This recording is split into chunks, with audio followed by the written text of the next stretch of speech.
감사합니다. 오늘 우리에게 주시는 하나님의 말씀은 로마서 4장 23절로부터 25절까지의 말씀입니다.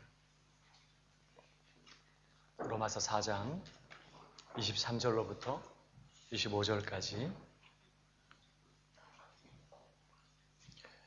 우리 한 절씩 교독하고 마지막 절은 같이 읽겠습니다. 그러므로 이것을 저에게 의로 여기셨느니라.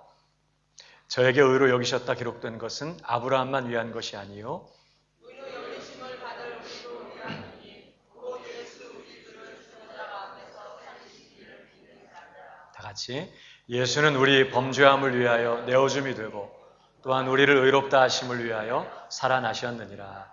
아멘. 잠시 한 번 더 기도합니다. 주님, 이 시간에도 저희들이 하나님의 말씀 앞에 나아갑니다. 진리의 성령으로 기름 부으시고 친히 오셔서 말씀하시며 우리 각자에게 주시는 주님의 경고와 또 위로와 도전의 말씀을, 회복과 치유와 구원의 말씀을 듣는 이 시간 되도록 친히 역사하여 주옵소서. 하나님만 영광 받으시고 하나님의 뜻이 이루어지고 주님의 나라가 흥왕하게 되고 주님의 복되신 뜻만 우리 가운데 이루어지도록 온전히 주장하시고 다스려 주시옵소서. 예수님 이름으로 기도하옵나이다. 아멘. 할렐루야. 자, 압도적으로 인사하겠습니다. 오늘도 당신과 함께 예배할 수 있어서 참 행복합니다. 한 번 더 그렇게 축복해 주시기 바랍니다. 당신은 주님 안에서 반드시 잘 되게 되어 있습니다.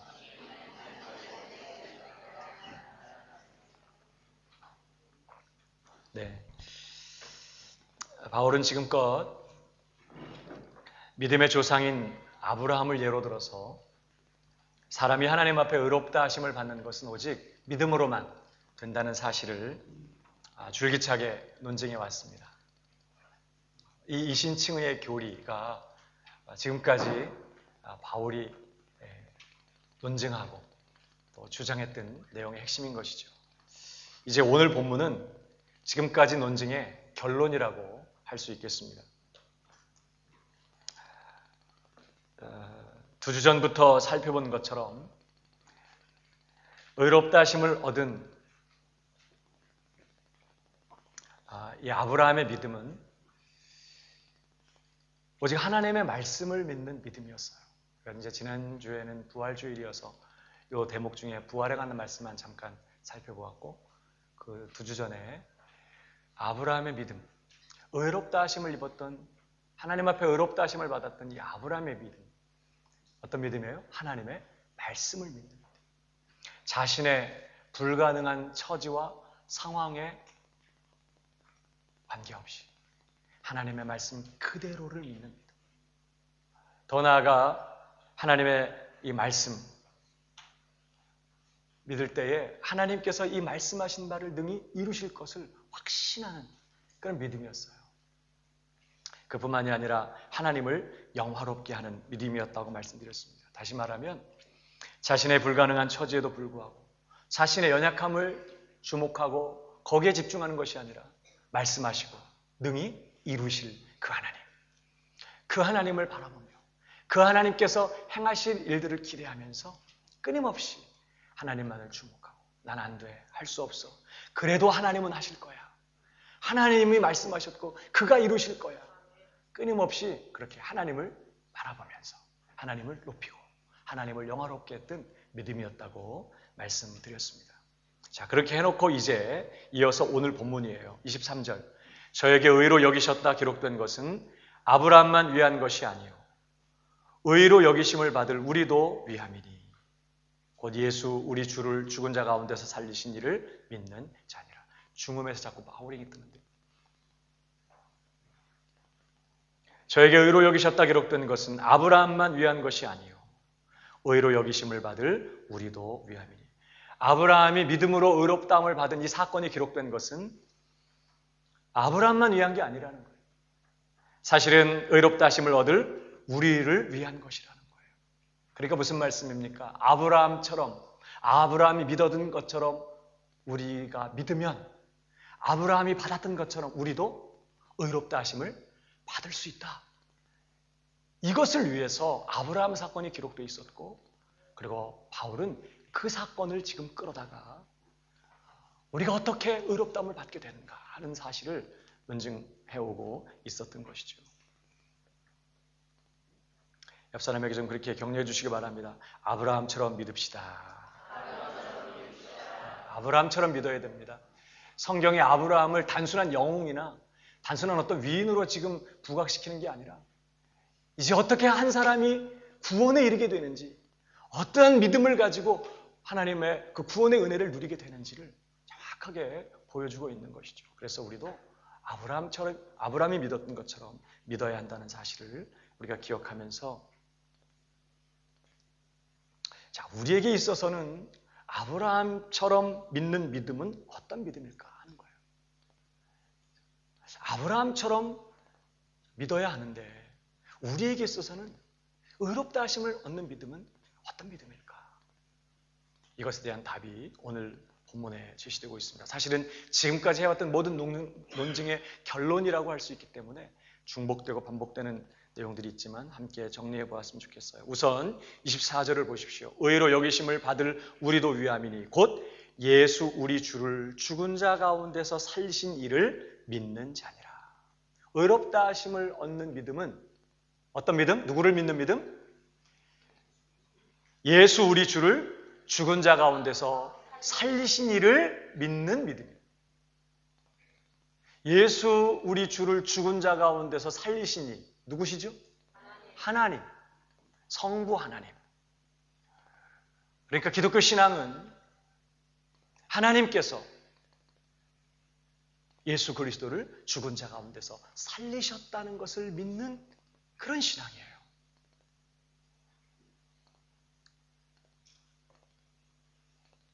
여러분, 한마디로 누구를 믿는 믿음이냐?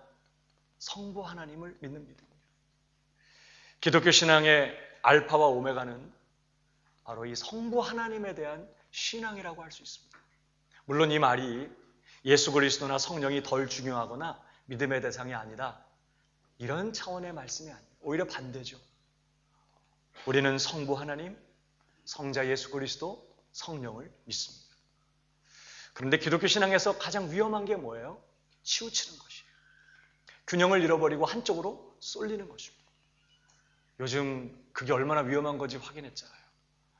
균형을 잃어버려서 한쪽으로 쏠려가지고 복원력을 상실하면 그냥 배도, 그렇게 큰 배도 침몰하고 마는 거예요. 우리 신앙이 그렇습니다. 한쪽으로 쏠리고 균형을 잃어버리면 그가 주장하는 내용이 옳다고 하더라도 균형을 잃어버린 채 한쪽으로 쏠리게 되면 아주 어려워지는 것이죠.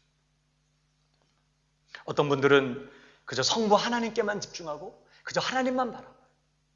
예수 그리스도 성령 없어요.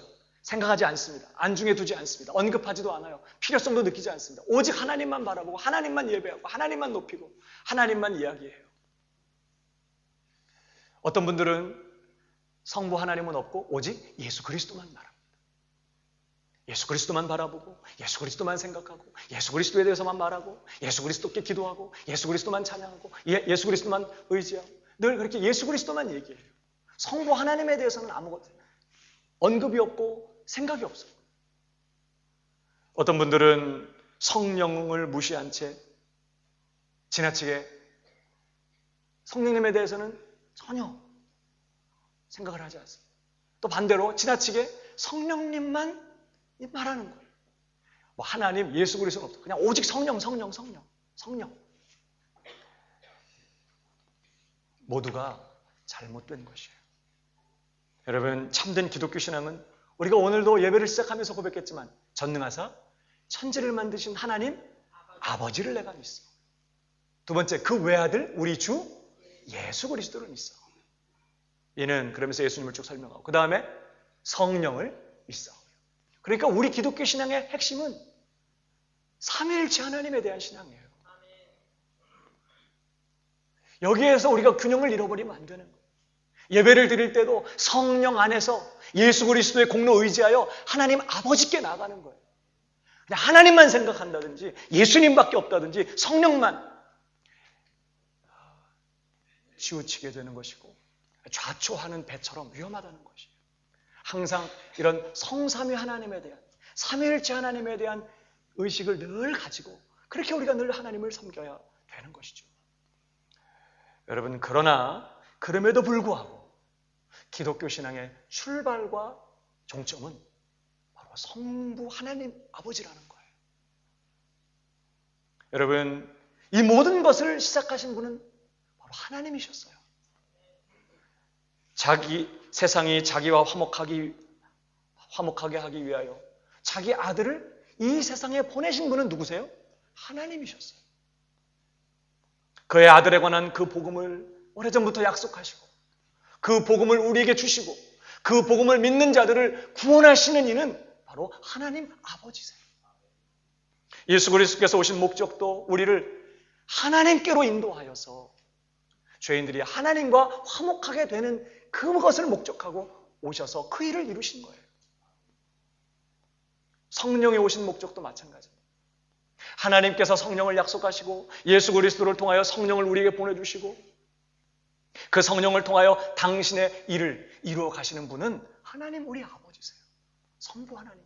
우리를 창세전에 택정하시고 아들을 통하여 구속하시고 성령으로 우리에게 그 구원을 적용시켜 우리를 구원에 이르게 하시는 이 모든 일을 하시는 분은 바로 하나님 우리 아버지라는 사실이죠. 그러므로 기독교 신앙의 알파와 오메가는 하나님을 믿는 신앙이라고 할 수 있습니다.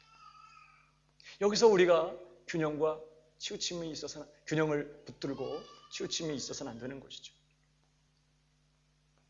그러나 여러분 기억할 것은 의롭다함을 얻는 믿음. 우리 기독교 신앙은 이 하나님을 믿는 신앙에서 좀 더 들어가는 것을 보게 됩니다. 사실 일반적인 의미에서 하나님을 믿는 신앙은요, 정통 유대교도들도 갖고 있어요. 유대교인들도 하나님을 믿습니다. 이슬람교도들도 호칭은 다르지만 자기들도 하나님을 믿는 거라고 말해요. 우리가 섬기는 알라가 유대교의 여호와고 기독교의 하나님이라고 그렇게 말합니다. 그리스도를 부인하는 이단들도 하나님을 믿는다고 말해요. 얼마나 열심히 하나님을 섬기는지 몰라요. 기독교 신앙은 하나님을 믿습니다. 그러나 하나님을 믿지만 하나님에 관한 좀 더 독특하고 좀 더 특별한 그런 내용을 믿어요. 오늘 바울은 우리가 믿는 하나님을 어떤 하나님이라고 증거하고 있습니까? 24절을 다시 보실까요? 의로 여기심을 받은 우리도 위함이니 곧 예수 우리 주를 죽은 자 가운데서 살리신 이를 믿는 자니라. 어떤 하나님? 예수 우리 주를 죽은 자 가운데서 살리신 하나님. 하나님께서 예수 그리스도를 죽은 자 가운데서 다시 살리셨어요. 기독교 신앙의 핵심은 하나님이 예수를 살리셨다는 거예요. 예수 그리스도의 부활, 이것이 기독교 신앙의 핵심이었어요. 만일 예수 그리스도의 육체적인 부활 사건을 믿지 않는다면 그는 기독교인이 전혀 아닙니다.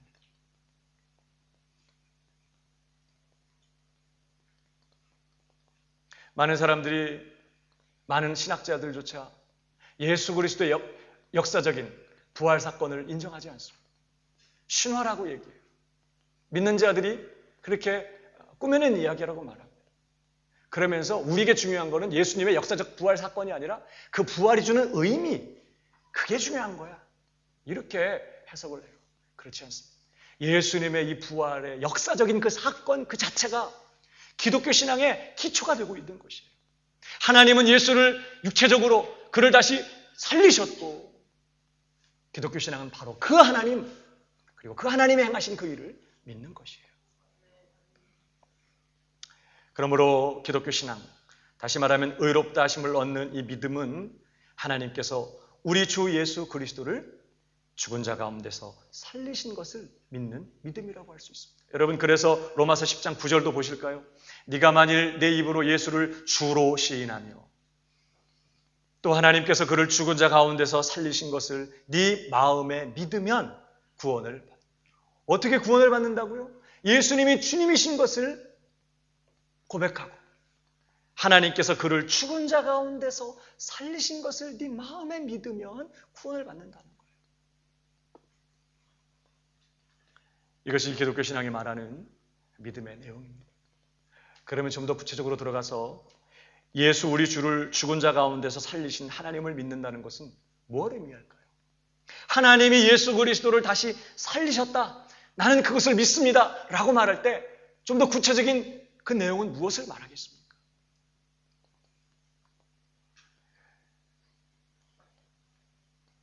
예수 그리스도를 다시 살리심으로 통해서 예수께서 다시 부활하셨다는 그 역사적 사실뿐만 아니라 하나님께서 예수를 다시 살리심을 통하여 선포하시고 예수 그리스도를 살리심을 통하여 우리에게 확증하시고 입증해 주신, 선언해 주신 그 하나님의 말씀을 믿는다는 것을 말해요.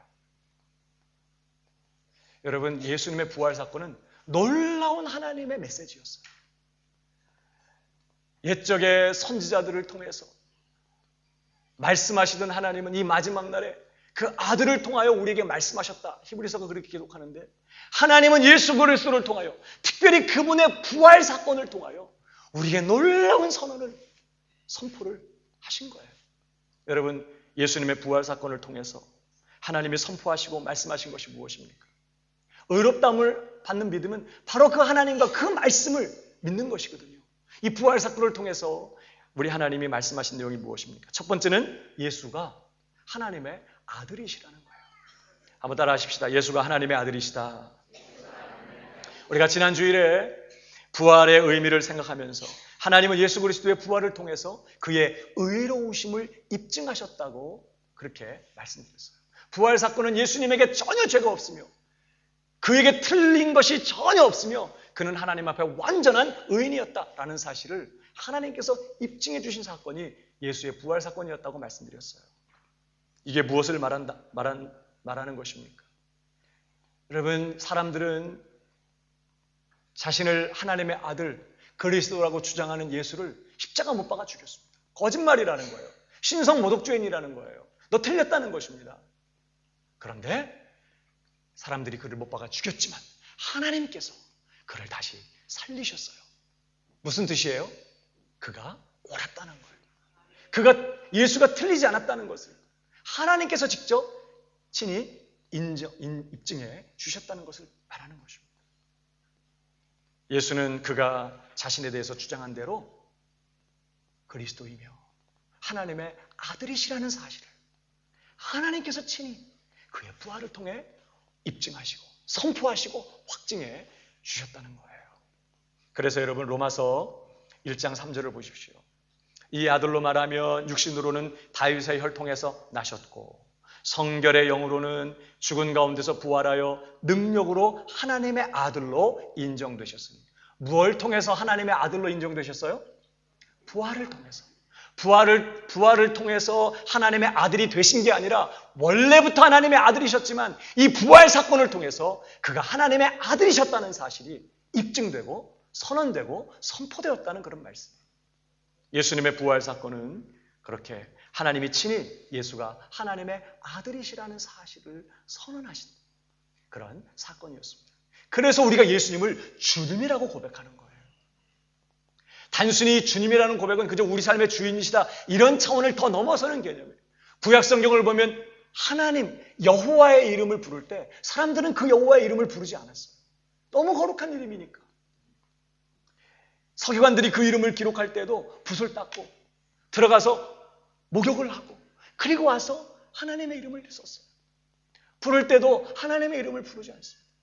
대신 뭐라고 불러요? 하나님의 이름을 부를 때마다 아도나이, 주님이라고 불렀어요. 그러니까 구약 성경에서 이 주님이라는 호칭은 하나님에게 돌려지는 호칭. 그런데 신약 성경에서 이 호칭이 누구에게 돌려지고 있어요? 예수님에게. 그러니까 뭐예요? 나의 주시며 나의 하나님이십니다. 그런 뜻이에요. 예수님이 하나님이시며 그가 하나님의 아들이시라는 사실을 고백하는 고백이 나의 주시며 예수는 주시다. 하나님은 그냥 사람들이 그저 예수님을 주님으로 추대한 게 아니었어요. 그는 영원전부터 하나님의 아들이었으며 그가 지금도 변함없이 하나님의 아들이신 것을, 그래서 그가 하나님과 동등하신 하나님이신 것을 하나님은 그의 부활하심을 통하여 만방에 선포하시고 선언하셨다는 거예요. 옆 사람에게 그렇게 우리 고백하십시다. 예수님은 하나님의 아들이십니다. 네. 그래서 네가 만일 내 입으로 예수를 주라 시인하며, 그 말은 네가 네 입으로 예수를 하나님의 아들이라 고백하며, 그런 뜻이에요.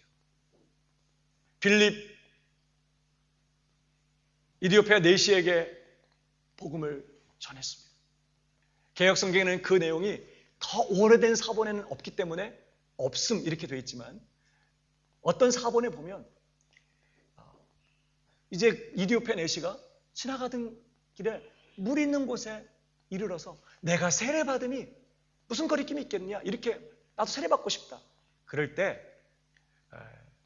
개역성경은 없지만 여러 사본들에는 어떤 내용이 기록되어 있냐면, 당신이 예수를 하나님의 아들로 믿으면 세례를 받을 수 있습니다. 그러자 내시가 내가 믿습니다, 이렇게 했다는 거예요. 이것이 신약교회, 초대교회의 가장 중요한 신앙고백. 예수는 주님이시라, 예수님은 하나님의 아들이시라. 이것이 가장 중요한 신앙고백이라는 거죠. 의롭다 하심을 얻는 믿음은 하나님이 예수를 죽은 자 가운데서 살리셨다는 것을 믿는 것인데, 그 말은 다시 말하면 뭘 믿는 거예요? 예수가 하나님의 아들이시다라는 사실을 믿는 믿음이에요. 초대교회 성도들에게 놀라운 도전이었어요. 십자가에 못 박혀 죽은 예수. 유대 종교 지도자들과 로마 제국이 함께 합심해서 그는 죽어 마땅한 숭악한 죄인이라고 그렇게 정죄하고 십자가에 못 박아 정말 사악한 죄인을 처형하듯이 그렇게 죽였는데, 바로 그가 하나님이시며 하나님의 아들이시라고 하는 것이 이 복음의 가장 중요한 핵심이었어요.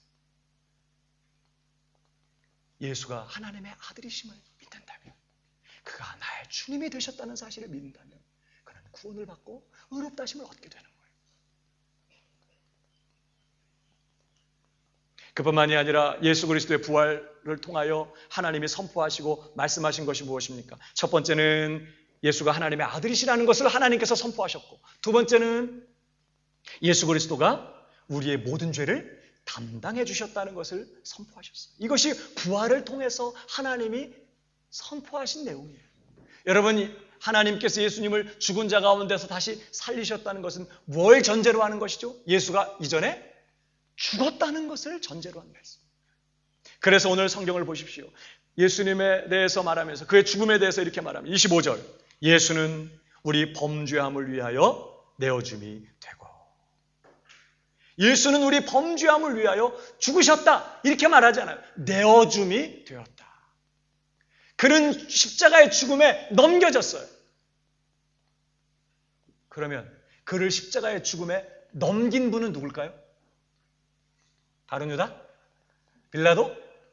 물론 그 사람들이 다 자기들의 욕심 때문에, 죄된 그런 악함 때문에 그런 일을 했지만, 이 배후에서 예수를 십자가의 죽음에 넘기신 분은 바로 하나님 우리 아버지셨어요. 왜? 여기 있는 것처럼 예수는 우리 범죄함을 위하여 되어줍니다. 우리의 범죄함 때문에. 그래서 로마서 8장 32절에도 자기 아들을 아끼지 아니하시고 우리 모든 사람을 위하여 내어주시니라. 예수를 십자가에 못 박도록 내어주신 분은 바로 하나님이셨어요. 그가 예수를 십자가에 못 박으셨고, 십자가에서 내려오지 못하게 하셨고, 그가 그 십자가에서 온통 저주를 다 받고 죽도록 하셨어요. 그분이 하나님이셨어요. 왜 하나님이 그 일을 하셨어요?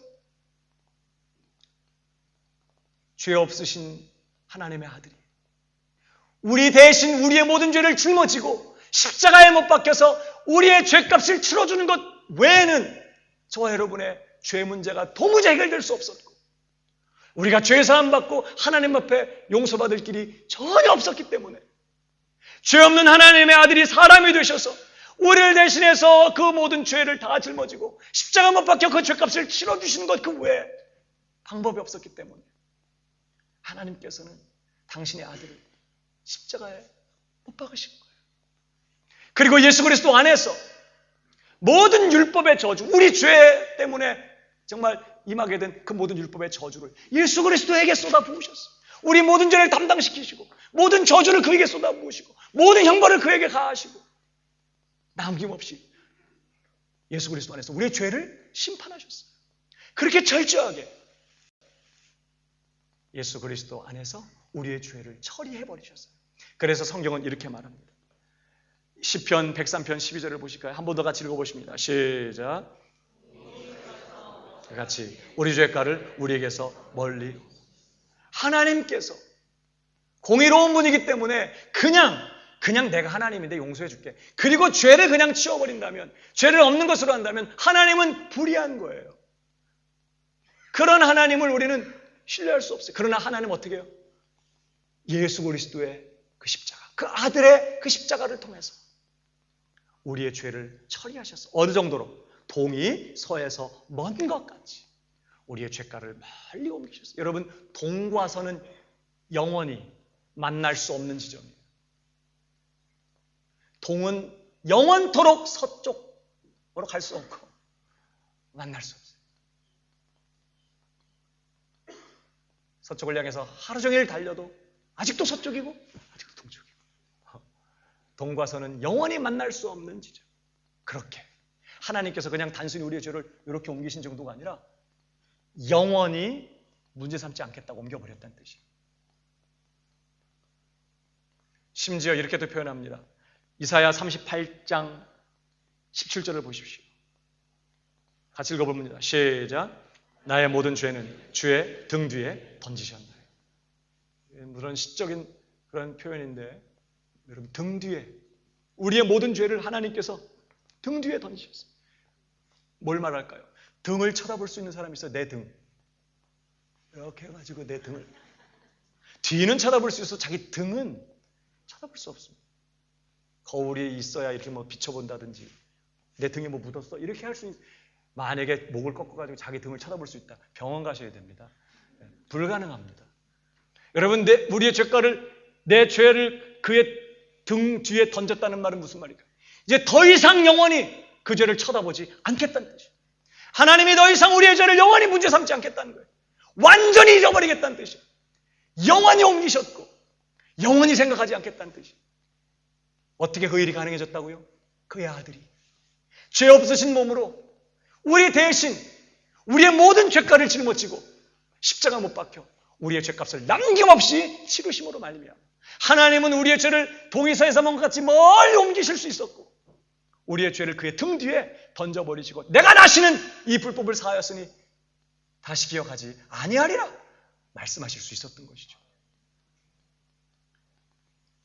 예수 그리스도의 이 십자가의 죽으심으로 말미암아 저와 여러분의 죄가 단번에 영원히 처리된 것을 믿으시기 바랍니다.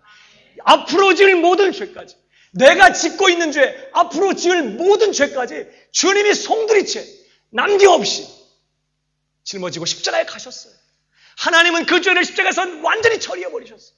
내가 지금까지 살아온 죄만 처리하고 나머지는 조심해, 이게 아니었다고요. 우리는 아무리 결단해도 그 결심을 지켜낼 수 없는 사람들. 우리가 얼마나 연약한 사람들이에요. 아이들 보고 너희들 어른들 말 똑바로 들어. 말 들어야 살아.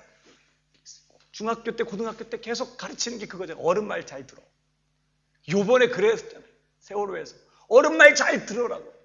그래가지고 세월호 안에서 어른들이 하는 방송만 기다리면서 구조하러 오겠지.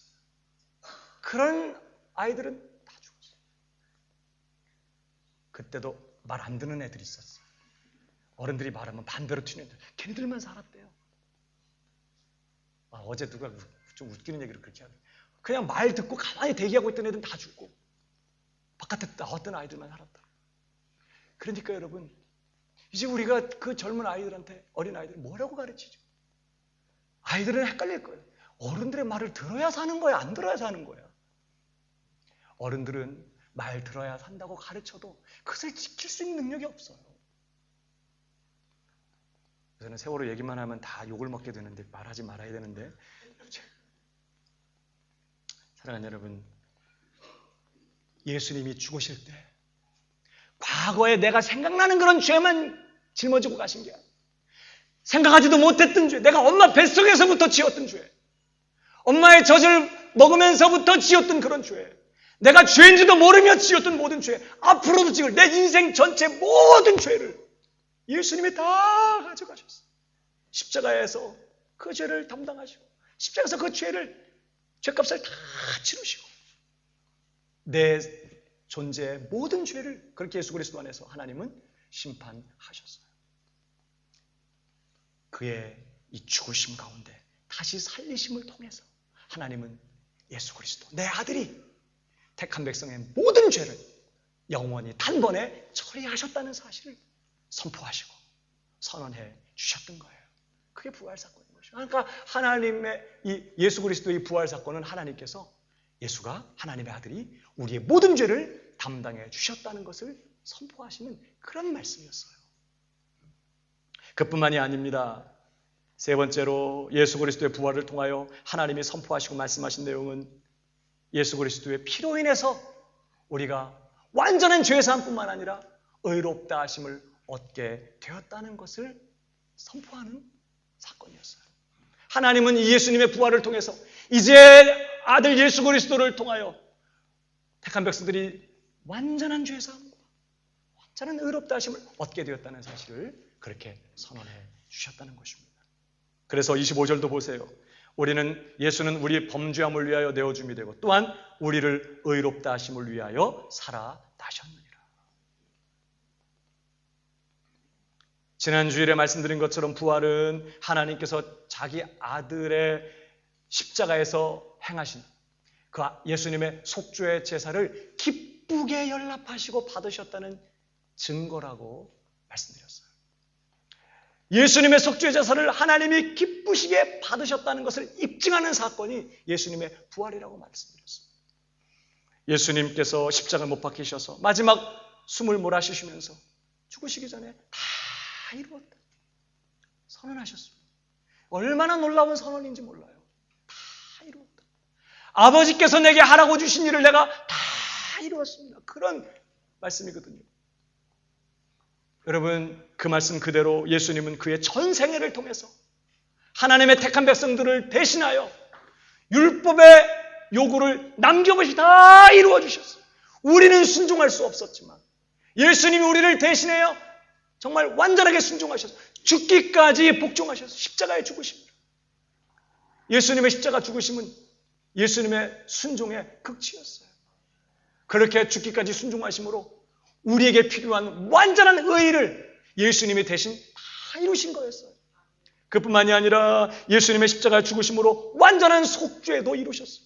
죄값을 남김없이 다 치르신 거예요. 테텔레스타이. 돈을 주고받는 장사들이 지불해야 될 돈을 다 지불했을 때, 지불 완료할 때 이 다 이루었다고 했던 그 테텔레스타이라는 말을 썼다는 거예요. 그러니까 예수님께서 다 이루었다, 테텔레스타이라고 말할 때는 죄값을 다 지불하셨다는 뜻이기도 한 거예요. 남김없이. 그렇게 예수님께서 다 이루었다 말씀하시고 선언하시고 그리고 죽으셨어요. 근데 만약에 그걸로 끝났다면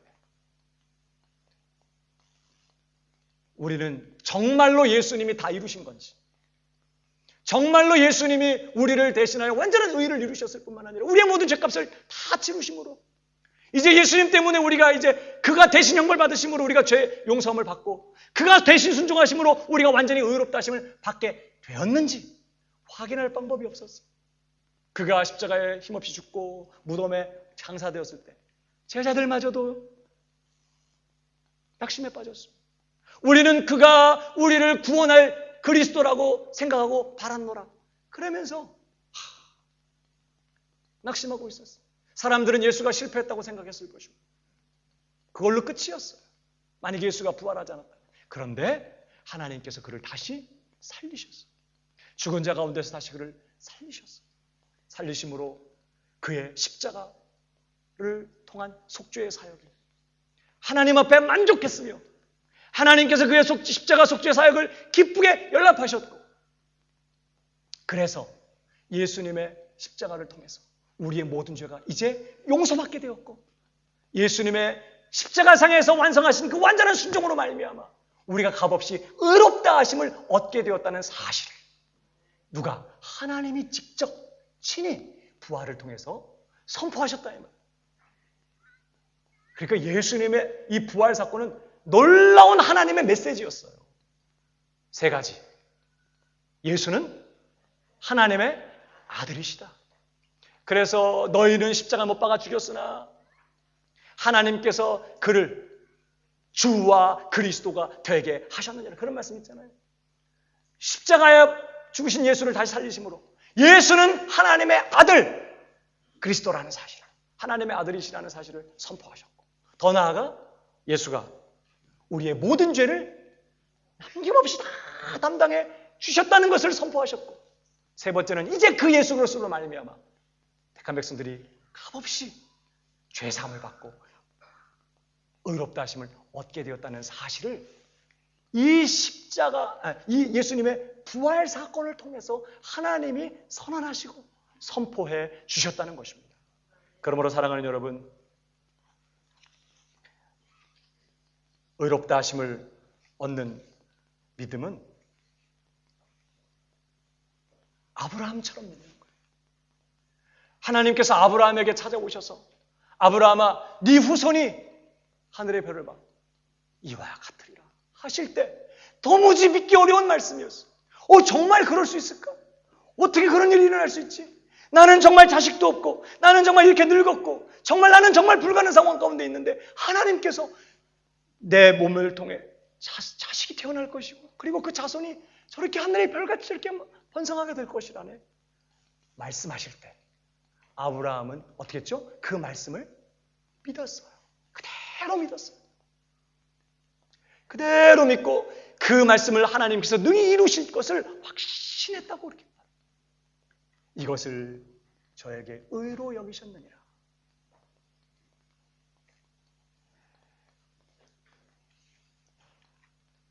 그러면서 저에게 의로 여기셨다 기록된 것은 아브라함만 위한 것이 아니요 의로 여기심을 받을 우리도 위함이니 곧 예수 우리 주를 죽은 자 가운데서 살리신 이를 믿는 자. 그러니까 아브라함처럼 믿는 믿음, 의롭다함을 얻는 믿음은 딴 게 아니에요. 우리도 똑같이 아브라함이 선뜻 믿기 어려운 말씀을 들었을 때 자신의 처지나 형편에 상관없이 그 말씀 그대로를 믿었던 것처럼 하나님께서 예수 그리스도 안에서 특별히 그의 부활 사건을 통하여 우리에게 선언하시고 선포하신 그 하나님의 말씀 그대로를 우리가 받아들이고 믿는 것을 말하는 거예요.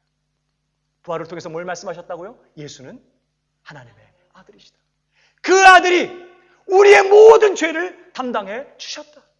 이제 그 아들 안에서 그의 흘리신 피로 말미암아 우리가 완전한 죄 사함뿐만 아니라 완전한 의를 가지고 이제는 남대하게 하나님의 은혜의 보좌 앞에 나아갈 자격을 얻게 되었다라는 사실을 이 부활을 사건을 통해 우리에게 말씀하시는 이 하나님의 말씀을 어떻게 우리도 믿는 것이에요. 오늘 본문은 바로 그거를 말하는 것이에요. 예수 우리 주를 죽은 자 가운데서 살리신 이를 믿는 자니라. 이 사람이 의롭다함을 받고 똑같이 구원을 받는다는 거예요. 그 사람이 바로 아브라함처럼 믿는 그런 신자인 것이죠.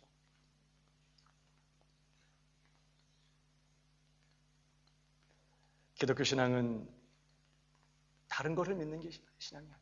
하나님을 믿고 그 하나님께서 그 아들 예수 그리스도를 죽은 자 가운데서 다시 살리심을 통하여 선포하신 이 놀라운 말씀. 예수가 하나님의 아들이시며 그 하나님의 아들이 우리의 모든 죄를 담당해 주셨고 그 아들 안에서 우리가 완전한 죄사함과 의롭다함을 받게 되었다는 이 사실. 이 부활로서 확증해 주시고 선포하신 이 말씀 그대로를 믿고 오직 이 사실만을 붙들고 의지하고 신뢰하는 그 사람. 이게 신자인 것이에요.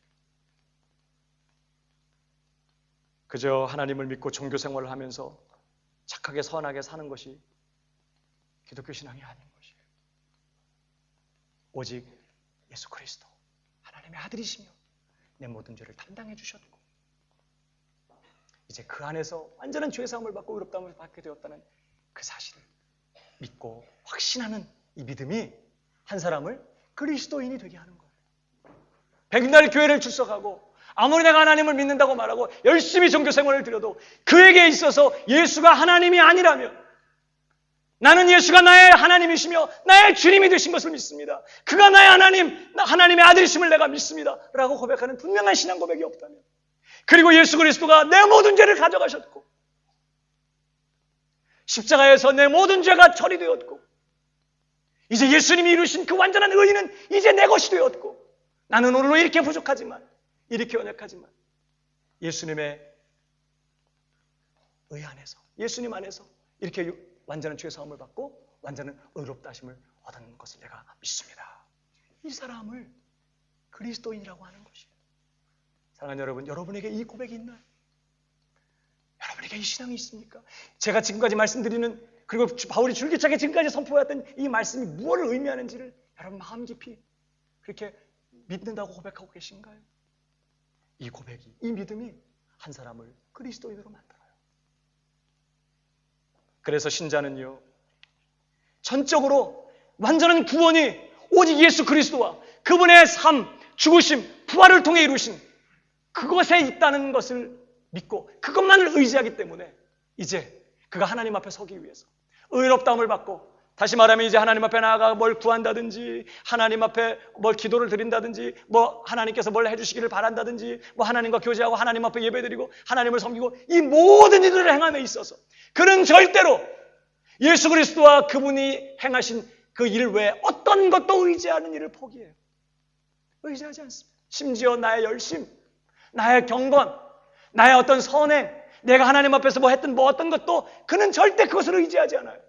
그가 오직 오늘도 의지하고 하나님 앞에 나아가는 것은 예수 그리스도와 그분의 공로밖에 없어요.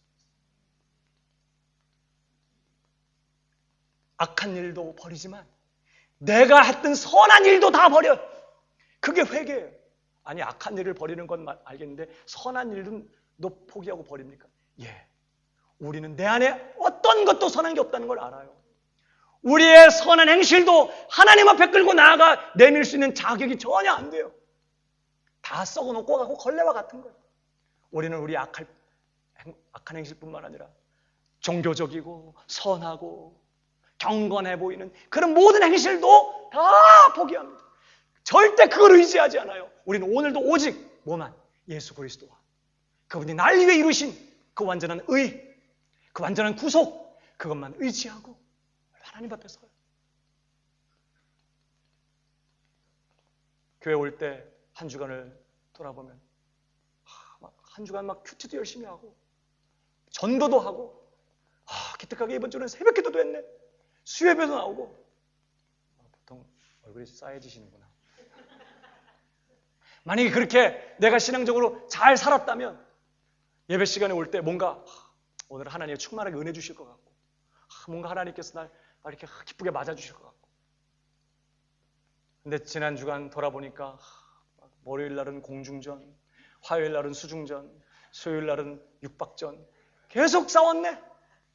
계속 싸우고 마음의 악감과 미움을 가지고 혈기를 내고 성경도 하나도 안 읽고 예배 시간에는 오지도 못하고 기도라는 건 해보지도 못했고 전도 같은 건 꿈도 못 꿨고 그냥 그렇게 너무나 형편없이 살아왔네. 오늘은 맨 뒷자리에 앉아야겠다.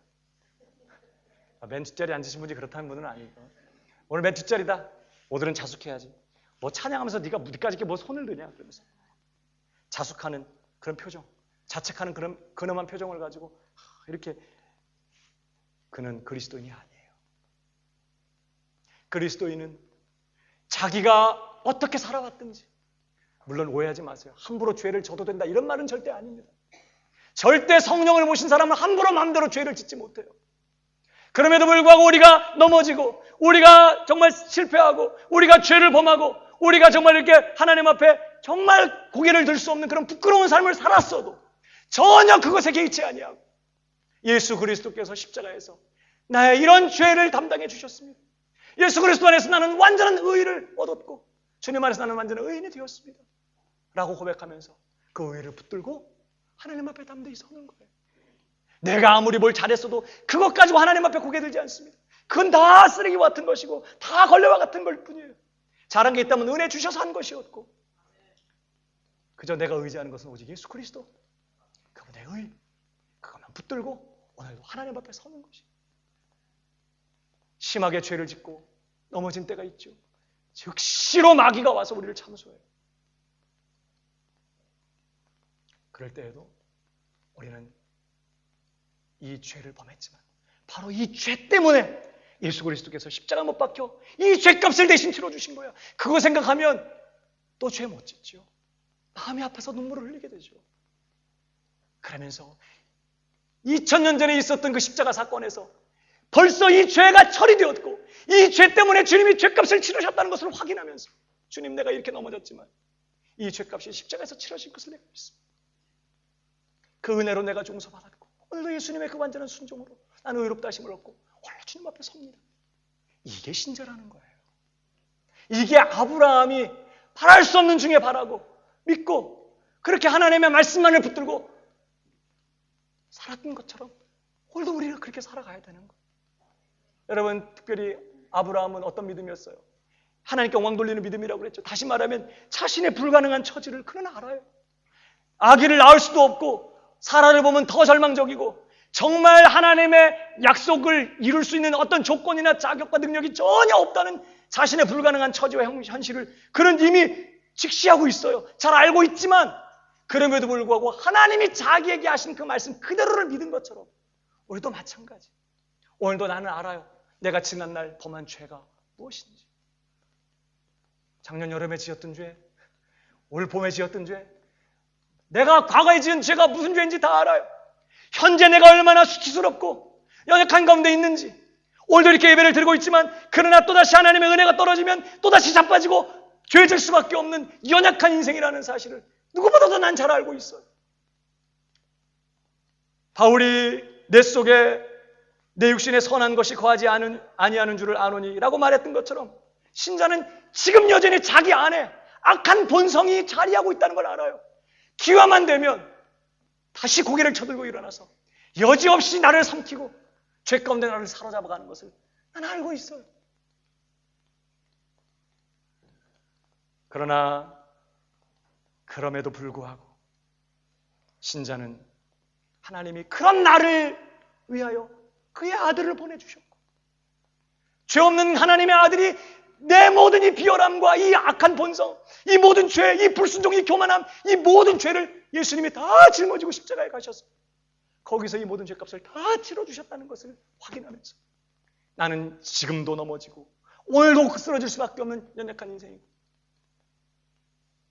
산상수훈, 예수님이 말씀하신 산상수훈, 도무지 살아낼 수 없는 불가능한 정말 그런 사람이라는 걸 오늘도 확인하고 있지만 그럼에도 불구하고 뭘 믿어요? 나는 예수님 안에서 죄사함을 받았고 하나님 말씀처럼 내 모든 죄는 처리되었고 하나님의 말씀처럼 나는 주님 안에서 완전한 의를 가졌습니다 라는 사실을 믿는 것이에요. 바랄 수 없는 중에 바라고 믿었다는 것. 그런 믿음이 하나님을 영화롭게 하는 것이에요. 그래서 그렇게 하기 위해서 또 죄를 막 짓고 죄가 더한 곳에 은혜가 넘쳐 그래서 죄를 짓고 그 다음에 주여 난 그래도 하나님을 바라보니 맞습니다. 하나님한테 절대 하나님은 자기 자녀들이 죄 가운데 있는 것을 견디지 못하시. 이제 그건 다음에 우리가 로마서 뒷부분에서 다 보고 확인하게 돼요. 오늘은 우리는 정말 우리가 결심해도 불가능해요. 여러분 산상수훈 읽으시면서 그래 할 수 있어 해보자 용기를 얻고 힘을 얻는 사람은 이상한 사람이에요. 그는 정말 제대로 고민해보지 않은 사람이에요. 하나님의 율법의 기준이 얼마나 높은 것인지 아직 모르는 거예요. 산상수훈을 보면 우리는 절망해야 돼. 도무지 어떻게 우리가 이걸 살란 말이야. 그래서 아들이 오신 거구나. 그래서 하나님의 아들이 오셔서 우리 대신 이 삶을 사셨고 못 살았던 우리의 죄를 그 아들이 대신 처리해 주신 거구나. 우리는 비로소 거기서 확인하는 거예요. 그러면서 동시에 여러분 산상수훈은 우리에게 주시는 약속과도 같아요.